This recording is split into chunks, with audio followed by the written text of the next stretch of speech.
Hi friends, welcome back to my channel Gruhalakshmi Sandhya. మీరందరూ ఎలా ఉన్నారండి? బాగున్నారా? నేనైతే చాలా బాగున్నాను. మీరందరూ ఎలా ఉన్నారో కామెంట్ సెక్షన్లో కామెంట్ అయితే చేయండి. ఈరోజు వచ్చేసి వినాయకుని అయితే ఇంట్లో ప్రతిష్ఠించాము కదండి. ఇంకా 3 రోజులు అనమాట. ఇంకా తీసేద్దాము, వినాయకుడిని తీసుకెళ్ళి పెద్ద వినాయకుల దగ్గర పెడితే ఇంకా మన దగ్గర నుంచి తీసేసిన అక్కడ పూజలు అయితే జరుగుతాయి. యాక్చువల్లీ మేమే నిమజ్జనం అయితే చేద్దాం అనుకున్నాం చెరువు దగ్గరికి వెళ్ళి. కానీ మా వారికి కార్ కిరాయి రావడం వల్ల ఇంకా తను 6 దాటేస్తుంది, 6 అవ్వకుండానే ఇచ్చేయాలి, లేకపోతే ఇంకా 5 days దాకా కుదరదు అని ఇంకా నేనే మార్నింగ్ అయితే పరమాన్నం వండి స్టార్ట్ చేశాను. తీసేద్దాము, తను ఆఫ్టర్నూన్ లాగా వచ్చేస్తానని చెప్పారు కానీ రాలేదనమాట. ఇంకా చూసి సాయంత్రం నేనే తీసుకెళ్ళాను. ఆ వ్లాగ్ అంతా కంటిన్యూ అవుతుంది, లాస్ట్ దాకా అయితే చూడండి.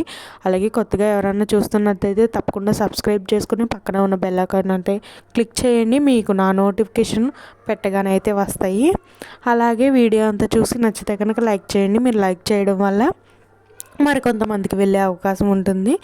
ఇంకా గణపతికి ఇష్టమైన ప్రసాదం ఏది, ఆయన భోజన ప్రియుడు కాబట్టి ఇంకా మా అమ్మ అయితే అరటిపళ్ళు అవి పెట్టి తీసేయమ్మా దేవుడిని అని చెప్పింది. లేదమ్మా పరమాన్నం చేస్తాను అని చెప్పి ఇంకా చిక్కటి పాలు, అస్సలు వాటర్ అయితే కలుపుకోకుండా సగ్గుబియ్యం ఉడకబెట్టినప్పుడు కొంచెం వాటర్ వేసానండి. ఫస్ట్ అయితే సగ్గుబియ్యం క్లీన్గా కడిగేసుకొని సగ్గుబియ్యాన్ని అయితే ఉడకబెట్టేసాను. అవి కొద్దిగా 50% ఉడికిన తర్వాత బియ్యం అయితే కడిగేసి వేసుకున్నాను. అవి కూడా 50% ఉడికిన తర్వాత చిక్కటి పాలు ప్యాకెట్ తీసుకొని ప్యాకెట్ మొత్తం వేసేసాను, 1/2 లీటర్. అవి కూడా చక్కగా ఆ సగ్గుబియ్యం ఆ పాలల్లో ఉడికిన తర్వాత చూసారు కదా, బెల్లం 1 కప్పు బెల్లం అయితే తురుముకున్నానండి. బెల్లాన్ని ఇలా తురుము పెట్టుకొని చక్కగా పక్కన పెట్టుకున్నాను. ఇంకా ఆ 2 ఉడికిన తర్వాత టైం ఏమో అయిపోతుందండి. నాకు ఇంట్లో వర్షం అయి పడింది, అదే మామూలుగా బయట వర్షాలు అవి పడుతున్నాయి కదా, బట్టలు అవి చాలా ఉన్నవి. ఉతకపోతేనేమో ఎక్కువైపోతున్నాయని ఆ బట్టలు అవన్నీ చేసుకొని ఇంకా స్నానం చేసి దీపారాధన చేసుకునేసరికి 11 అయిపోతుంది. ఇంకా 12 అయ్యేసరికి ఇవన్నీ చేసుకోవాలని అద్రాబిద్ర ఇంకా దీపారాధన అయితే చేసేసి ముందు నమస్కారం పెట్టుకోమ్మా, మళ్ళీ 12 అయితే దీపారాధన చేయకూడదు అని చెప్తే నేను ఫాస్ట్గా వెళ్ళి ఇటు ప్రసాదం చేసుకుంటూ అటు దీపారాధన చేసేసాను. ఇంక ఇక్కడ దీపారాధన చేసి నా దగ్గర కొన్ని పత్తిళ్ళు కొన్ని పువ్వులు అయితే ఉన్నాయి. అదే మార్కెట్కి అయితే వెళ్ళలేదన్నమాట. ఆ రోజు పత్తిళ్ళు అవి కొనుక్కొచ్చిన రోజునే వెళ్ళి పూలు అవి తెచ్చుకున్నాను. అవి 2 days సరిపోయినవి. అయితే నేను చేసిన పొరపాటు ఏంటంటే, మీరు కూడా చెప్పండి కామెంట్లో, అది రైటో రాంగో నాకు అర్థం కావట్లేదు. మనం పూజ చేసిన పత్తిళ్ళు అవి ఉంటాయి కదా, అవి మనం తీసే వరకు తీయకూడదంట. ప్రసాదాలు అయితే తీసేస్తారు అనుకోండి, పత్తిళ్ళు అవి కూడా తీయకూడదంట. నేను కొంచెం బెల్లం ఇవన్నీ పెట్టేసరికి బాగా చీమలు వచ్చేసి అంతా గందరగోళం చేసేసినాయి అనమాట. నాకెందుకు అలా నచ్చక నీట్గా చేసేసి ప్రతి పూట మళ్ళీ ప్రసాదాలు పువ్వులు పెట్టుకొని చేస్తున్నాను. పసుపుతో చేసిన వినాయకుడు ఉంటాడు కదా, అది మాత్రం ఉంచేసాను, కరమయన్ని తీసేస్తున్నాను అనమాట. అలా చేయొచ్చా చేయకూడదా ఒకసారి కామెంట్లో అయితే కామెంట్ చేయండి. అంటే తీయకూడదనే చెప్పారు. ఇంకా కొంతమంది అభిప్రాయాలు మనం నలుగురిది తెలుసుకుంటే తప్పేమీ లేదు కదా, తప్పకుండా కామెంట్ చేయండి తెలిసిన వాళ్ళైతే. ఇంక ఇలాగా దీపారాధన చేసేసుకొని నమస్కారం అయితే చేసుకున్నా. ఇంకా ఇది పరమాన్నం ఉడికిపోయింది కదా, స్టవ్ మీద ఉండగా అయితే బెల్లం వేయకూడదు, అందరికీ తెలిసిందే. ఇంకా దింపేసిన తర్వాత ఈ తురిమిన బెల్లం వేడివేడి దాంట్లో వేసేసి, అలాగే కప్పు బెల్లం కదా, 1/2 కప్పు పంచదార అయితే వేసుకున్నానండి. 2 వేసేసుకొని బాగా కలిసిపోయేదాకా మిక్స్ చేసుకొని పక్కన అయితే పెట్టుకున్నాను. ఇంకేంటండి, మీ ఇంట్లో కూడా అందరూ వినాయకుడిని అయితే నిమజ్జనాలు చేసేసారా? మీ ఇంట్లో బుజ్జి వినాయకుని కూడా పార్వతి దగ్గరికి పంపేశారా చెప్పండి. నేనైతే చిన్నప్పుడు ఖుషి టీవీలో వచ్చే వినాయకుడిని అవి చూసి అదే చాలా బాధపడిపోయేదాన్ని. వినాయకుడిని తీయాలంటే వద్దు వద్దు అని ఏడ్చేదాన్ని. ఇప్పుడు కూడా మా పెద్ద బాబా అలాగే ఏడుస్తుంది. అమ్మ వినాయకుడిని ఎందుకు చెరులో పడేస్తామంటే పడేయడం కాదమ్మా, నిమజ్జనం చేస్తాము, పార్వతి దగ్గరికి వెళ్ళిపోతాడు ఆయన, పార్వతీ పుత్రుడు కదా, పార్వతి మాత ఒడికైతే చేరుతాడు. మనం నిమజ్జనం చేసినందుకు బాధపడకూడదు, ఆయన్ని ఆనందంగా సాగనంపాలి అని చెప్పాను అనమాట. నాకు తెలిసిందైతే నేను చెప్పానండి, అది నిజమో కాదో మీరే చెప్పాలి. మా పిల్లకి తెలిసిందైతే ఎప్పుడు చెప్తూ ఉంటాను. మనం తెలిసిన మట్టుకి వాళ్ళకి ఏదో ఒకటి నేర్పిస్తూ ఉండాలి కదా.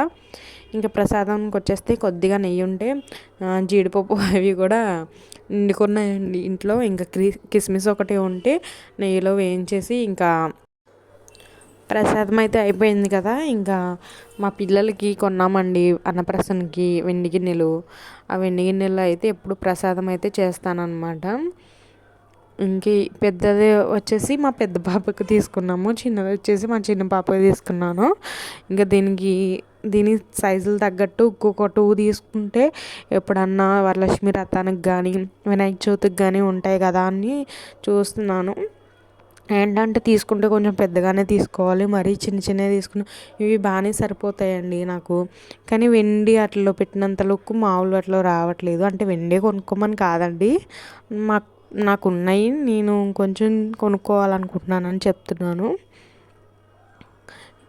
ఇంకా ప్రసాదం అయితే దేవుడి దగ్గర పెట్టేసి కొంచెం వినాయకుడి అష్టోత్తరాలు అలాగే పార్వతీపుత్రమ అది సూత్రాలు అవి ఉంటాయి కదా, అయితే చదువుకొని ఇంకా కొబ్బరికాయ అయితే కొట్టేసి, మా పాప గ్లాస్ తెచ్చింది కానీ ఆ వాటర్ కొడుతుంటే కిందే పోయినాయండి మొత్తం.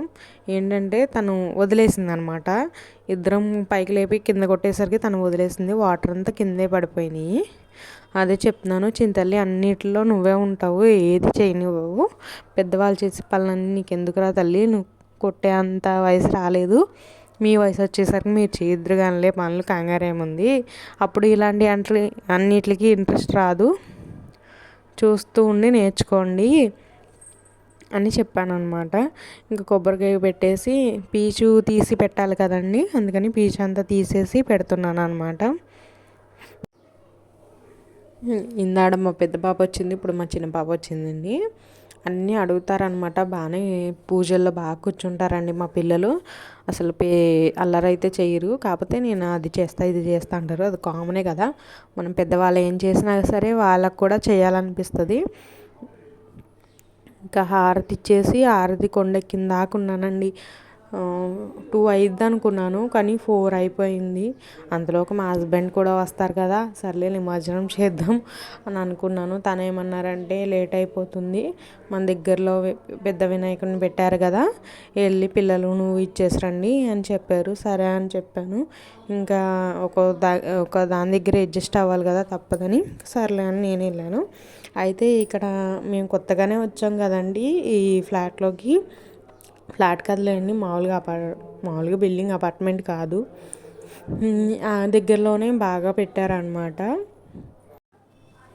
ఇక్కడ జంగారెడ్డిగూడెం మొత్తానికి పెద్ద వినాయకుడు కాకపోయినా ఇక్కడ అన్నీ పెట్టారండి. ఏంటంటే ఒక్కొక్క రోజు ఒక్కొక్కటి. సెకండ్ డే వచ్చేసి లేడీస్కి గేమ్స్ అయి పెట్టి ప్రైజెస్ అయితే ఇచ్చారనమాట.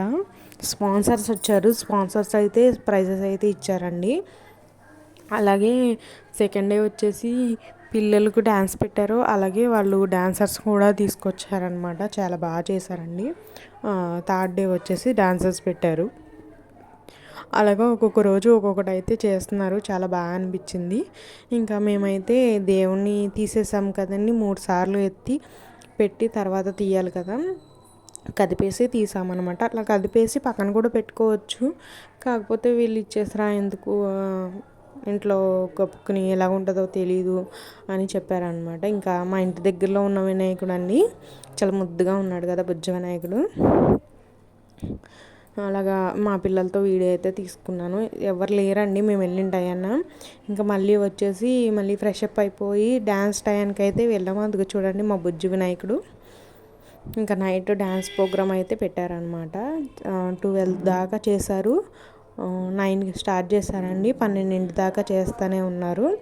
మధ్య మధ్యలో మమ్మల్ని కూడా పిలిచి అయితే అందరినీ డ్యాన్స్ చేయించారు.